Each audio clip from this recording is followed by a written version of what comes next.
दिनपुर गांव में सोहन नाम का एक हलवाई रहता था। वह खूब बढ़िया और स्वादिष्ट मिठाइयाँ बनाने के लिए जाना जाता था। इसी वजह से उसकी दुकान पूरे गांव में मशहूर थी। पूरा गांव उसी की दुकान से मिठाइयाँ खरीदता। वह और उसकी पत्नी मिलकर शुद्ध देसी घी में मिठाइयाँ बनाते। इससे मिठाइयाँ काफ़ी अच्छी और स्वादिष्ट बनती थीं। हर रोज़ शाम होते होते उसकी सारी मिठाइयाँ बिक जाती और वह अच्छा मुनाफा कमाने लगा था। मिठाइयों से जैसे ही आमदनी बढ़ने लगी, सोहन के मन में और पैसा कमाने का लालच जागा। अपने इसी लालच के चलते उसे एक तरकीब सूझी। वह शहर गया और वहाँ से 1-2 चुंबक के टुकड़े लेकर आया। उस टुकड़े को उसने अपने तराजू के नीचे लगा दिया। इसके बाद एक नया ग्राहक आया, जिसने सोहन के पास से 1 किलो जलेबी खरीदी। इस बार तराजू में चुंबक लगाने की वजह से सोहन को अधिक मुनाफा हुआ। उसने इस तरकीब के बारे में अपनी पत्नी को भी बता दिया।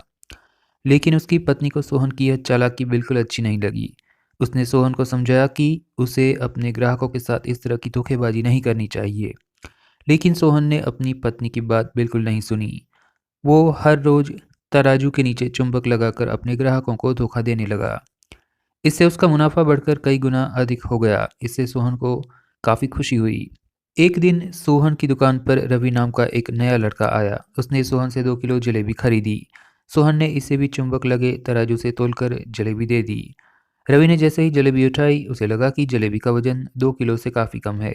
उसने अपना शक दूर करने के लिए सोहन से दोबारा जलेबी को तोलने को कहा। रवि की बात सुनकर सोहन चिढ़ गया। उसने कहा कि मेरे पास इतना फालतू समय नहीं है कि मैं बार बार तुम्हारी जलेबी तोलता रहूं। इतना कहकर उसने रवि को वहां से जाने के लिए कह दिया। सोहन मिठाई वाले की बात सुनने के बाद रवि जलेबी लेकर वहां से चला गया। वह एक दूसरी दुकान पर गया और वहां बैठे मिठाई वाले से अपनी जलेबी तोलने के लिए कहा। जब दूसरे दुकानदार ने जलेबी तोली तो जलेबी केवल 1.5 किलो निकली। अब उसका शक यकीन में बदल गया। उसे पता चल गया था कि सोहन मिठाई वाले के तराजू में कुछ गड़बड़ है। अब उसने तराजू की गड़बड़ को सबके सामने लाने के लिए खुद एक तराजू खरीद लिया और उसे लेकर सोहन मिठाई वाले की दुकान के पास रख दिया। फिर रवि अपने सभी गांव के लोगों को वहां पर इकट्ठा करने में लग गया। जैसे ही लोगों की थोड़ी भीड़ बढ़ने लगी तो उसने गांव के लोगों को कहा कि आज मैं आप सभी लोगों को एक जादू दिखाऊंगा। यह जादू देखने के लिए बस आप लोगों को सोहन मिठाई वाले से खरीदा गया सामान एक बार इस तराजू में तोलना होगा। तब आप लोग देखेंगे कि कैसे सोहन मिठाई वाले के तराजू में तोली गई मिठाइयाँ इस दूसरे तराजू में अपने आप ही कम हो जाती हैं।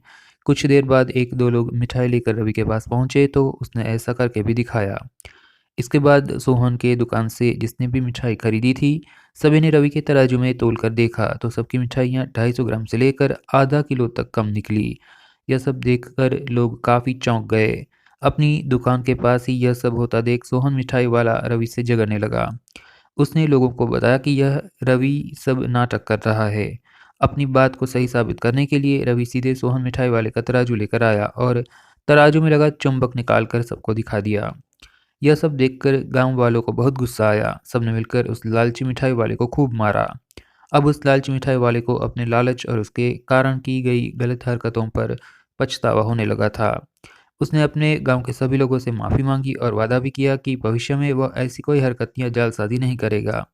सोहन की इस धोखेबाजी से पूरा गांव नाराज था। इसलिए लोगों ने उसकी दुकान में जाना काफ़ी कम कर दिया। इधर सोहन के पास पछताने के अलावा कुछ और नहीं बचा, क्योंकि वो पूरे गांव वालों का भरोसा खो चुका था। कहानी से मिलने वाली सीख कुछ इस प्रकार है, कभी भी लालच करना नहीं चाहिए और हमेशा ईमानदारी के साथ अपना काम करने से ही इंसान का नाम होता है। लालच के चलते भले ही कुछ समय के लिए अच्छा फायदा हो, लेकिन इससे इज्जत और आत्मसम्मान दोनों कम हो जाते हैं। दोस्तों, अगर आपको यह हमारी छोटी सी कहानी अच्छी लगी है तो आप चैनल को डेफिनेटली सब्सक्राइब कर दीजिए, वीडियो को लाइक कर दीजिए। वीडियो को पूरा देखने के लिए थैंक यू।